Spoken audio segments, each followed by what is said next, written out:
magmasid dito sa area mga idol. Kasi kanina may narinig tayong sumigaw na dalawang bata dyan. So nakuha po natin kamera yung dalawang alaga ni Timyong at saka yung may dalawang bata silang biktima mga idol. So gagawa natin yung paraan para maligtas natin yung bata, yung dalawang batang musmus na walang kamalay-malay mga idol. Baka ipakain niya ni Timyong sa kanyang alaga mga idol. So napahalo natin yung isang alaga niya, pero nakaikyas mga idol, nakaligtas. Nakatakas mga idol kasi sobrang lakas niya mga idol. Buti na lang. So siguro ngayon nakapag-report na yun kay Timyong na napalo natin yung alaga niya. Nahawakan natin pero ibang amoy nila mga idol. Parang mawala yung lakas natin sa sobrang pahawak nila mga idol. At may kapangyarihan pang biglang magtaguli ng mga idol. Buti nilang nakatakbo tayo.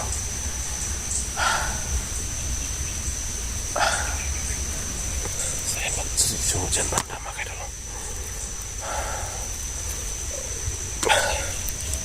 Tuloy-tuloy po tayo. Tandaan lang po yung galaw natin dito.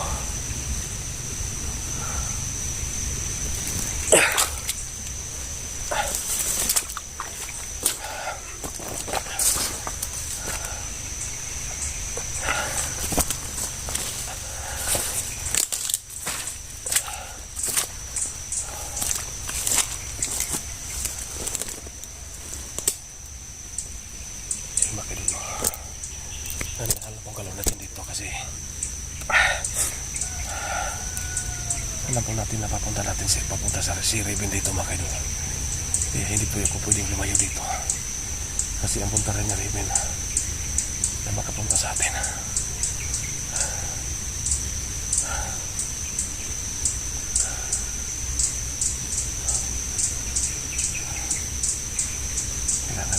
Kailangan natin na magmasid dito.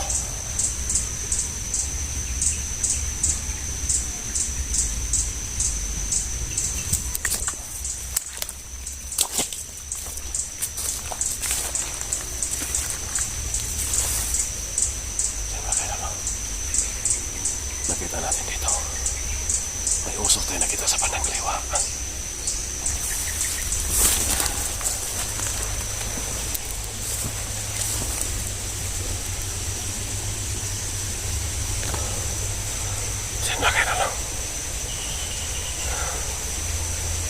Diyan pa lang sa taas. Yan siguro ang bahay ni Timyong. Yan ang bahay ni Timyong.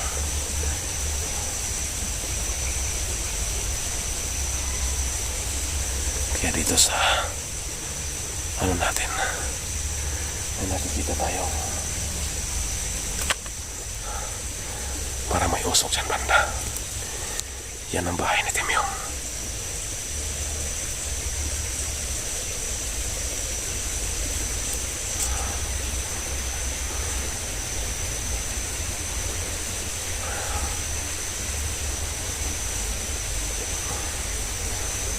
Nandito tayo sa padang ibaba. Yan sa padang itaas. Yan ang bahay ni Timyong. Kaya ang gagawin natin dito, magmasid tayo dito. Baka makahanap tayo ng tsimpo para pasukin natin yung bahay. Ayan, may narinig tayo magsisigawan dyan banda. Parang may nag-uusap. So sa nandito makirulo, may mga bandidong alalay si Timyong. Hindi lang yung dalawang alaga niya na nakaitim. May mga bandido dito.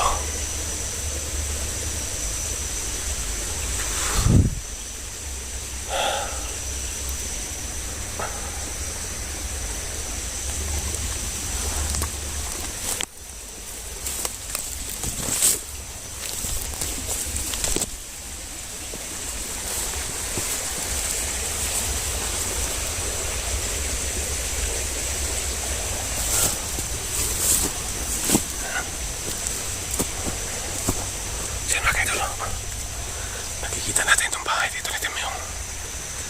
Yan ang bahay ni Timyong.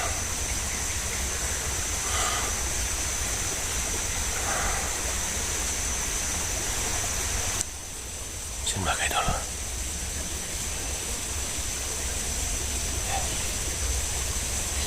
tayo. Ayan o. Yan ang bahay ni Timyong. So, mag-ingat tayo dito.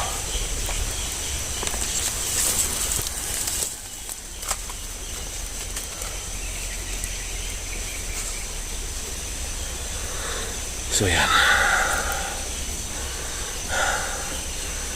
Isusum natin yung camera para makita natin yung bahay ni Timyong, kung ano yung nangyayari dyan.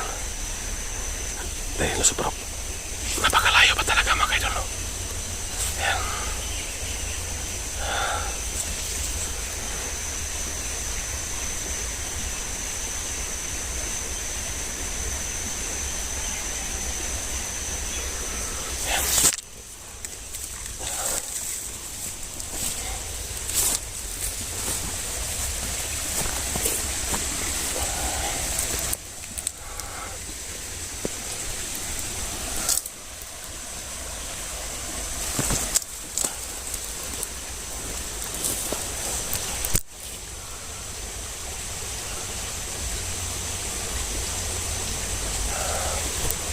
So sana makarating na si Raven dito,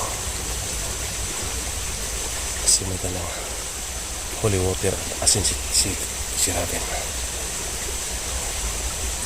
May dala siyang asin at holy water.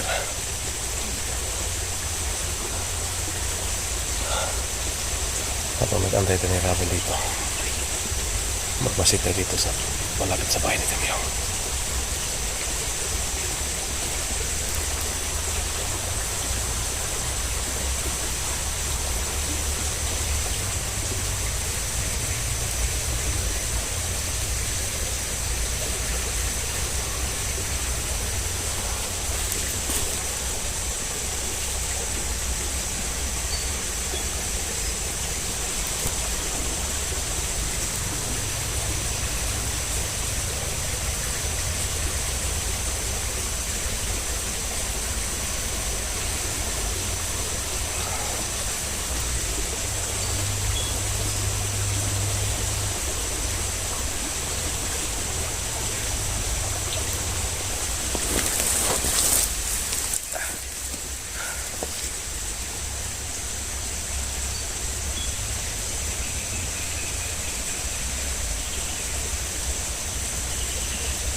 So yun mga idol, may narinig tayong boses ng bata.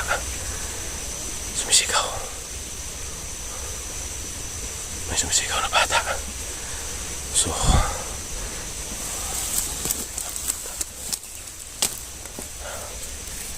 yun mga idol, ito na-prove natin.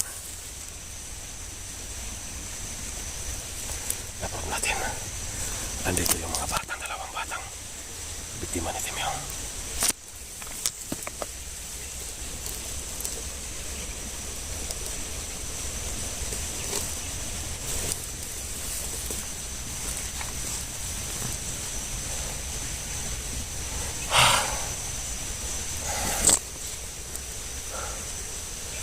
Hindi tayo titigil hanggat hindi natin nakukuha yung bagay na sinabi ng anak ni Timyong para sa kahinaan ni Timyong. Kasi ano mga idol,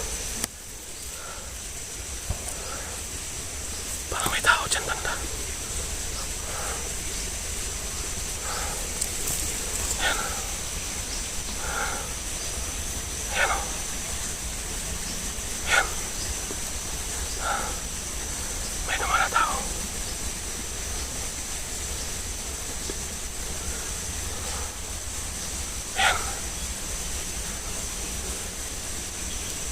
Isang matanda. May matanda dito. May matanda pero hindi si Timyong. Yan. Yan. Isusum natin.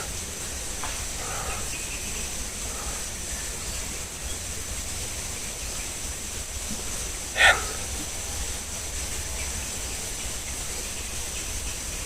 Pumasok sa bahay. Yan. Sino makita no? May matanda dito. Apa nagingay dyan? May mga bandido. Pero may nakita tayo.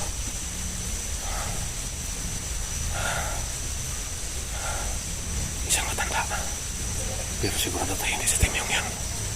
Kasi puti na yung buhok. Ano talagang kapalagan nito mga kaidol? Bakit may nakita tayo rito matanda? Pupunta sa bahay ni Timyong.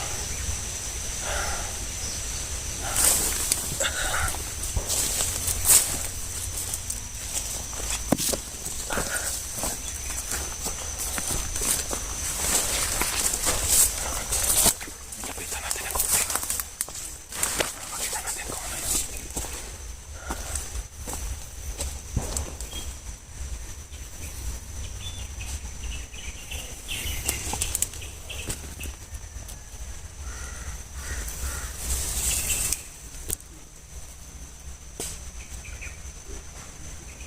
Yan mga kaidol. Isang matanda. Yan. Nandito sa bahay ni Timyong. May kasama pala si Timyong na matanda. Yan. Isang matanda mga kaidol.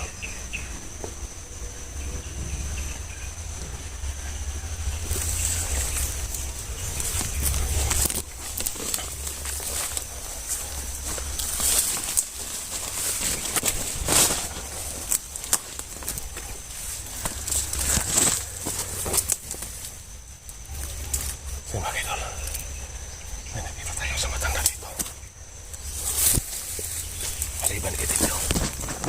May isa pala dito.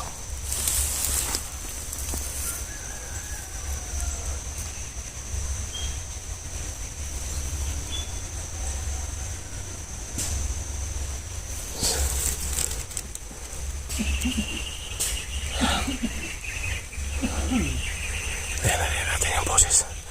Hindi ito kumpensa dito. Yan.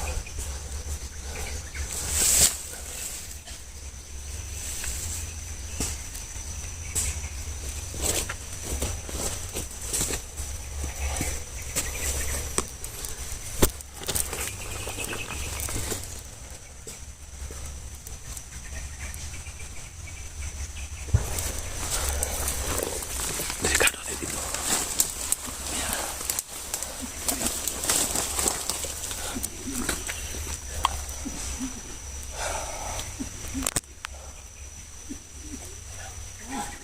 Yan.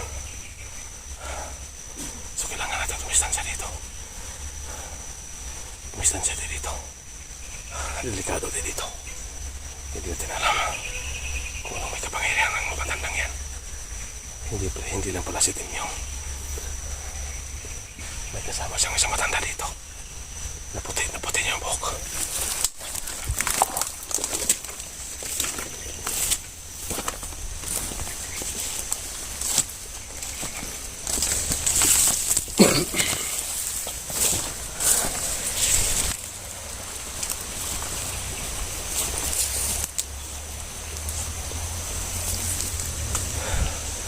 Siyempre, batas tayo. Kasi may nakita tayo dito matanda.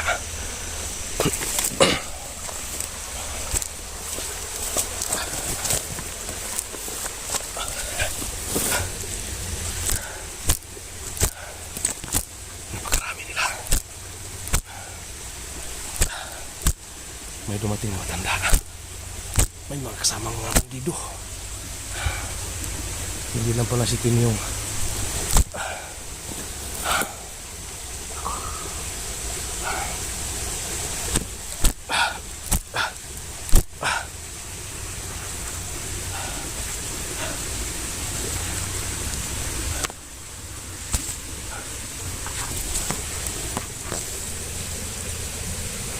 Kailangan na talaga natin ang tulong na natin dito.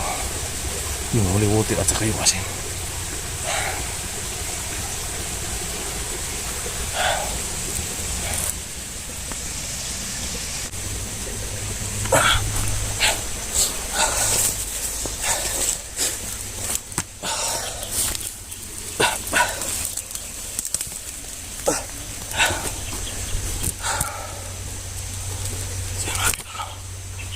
Papahinga muna ako dito.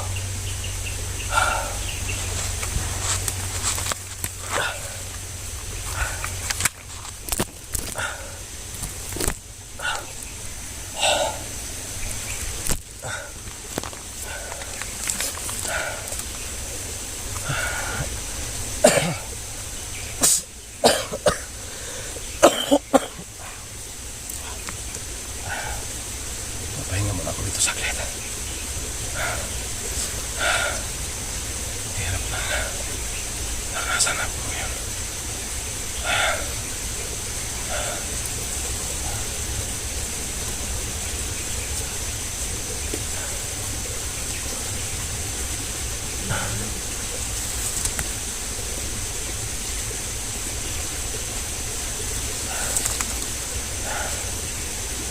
Sobrang pagod ko na.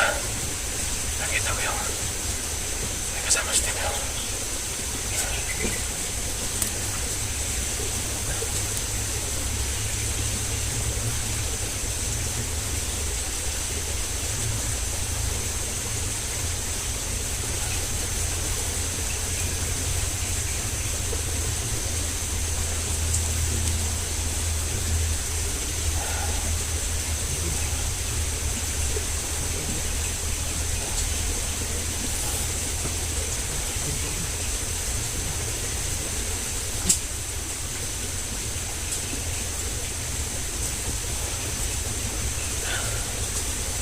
May mga tao. Kasi so na nagsipunta.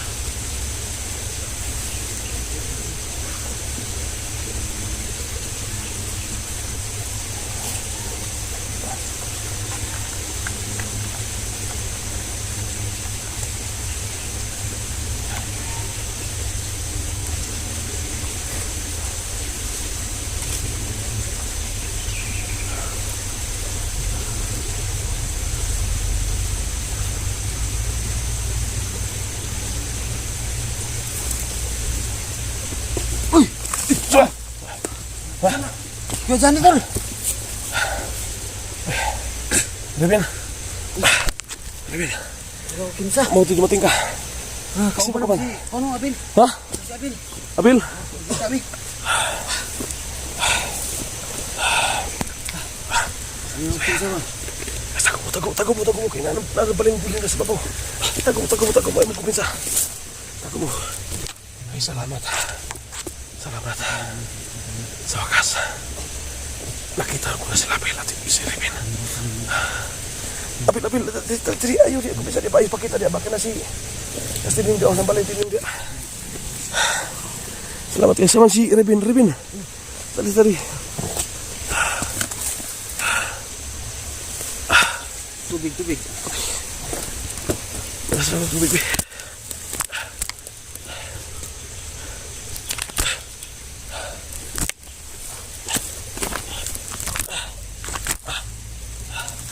Baso.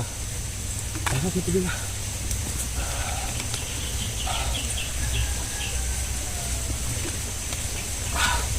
Nabot magkadali nga nung may nakita mo ni Rebin. Ito? Ha? Kita ni.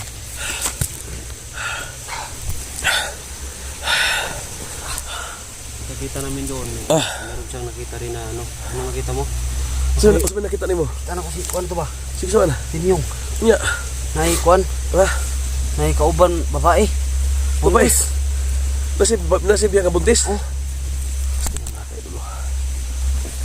Nakita ko rin si Timyong na may dalawang biktimang bata.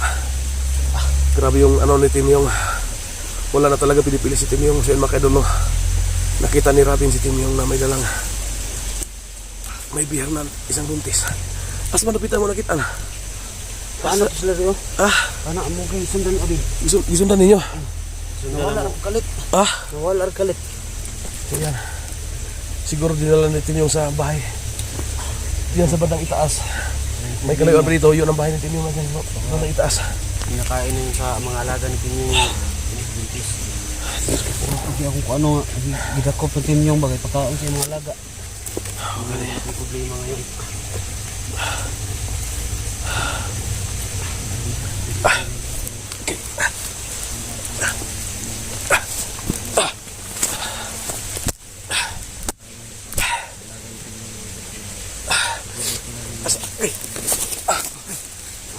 Asa mo kita?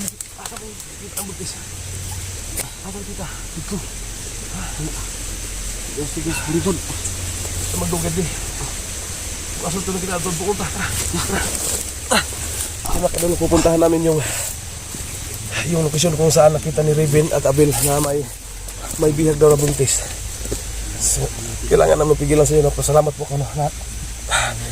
So ngayon, simula sa araw na ito, hindi ako nag-iisa na patugoy si system yung kasama ko na yung magkapatid. Yung magkapatid na si Raven at saka si Abel. Abutin na lang na nakita nila ako dito. So, tara. Ito na.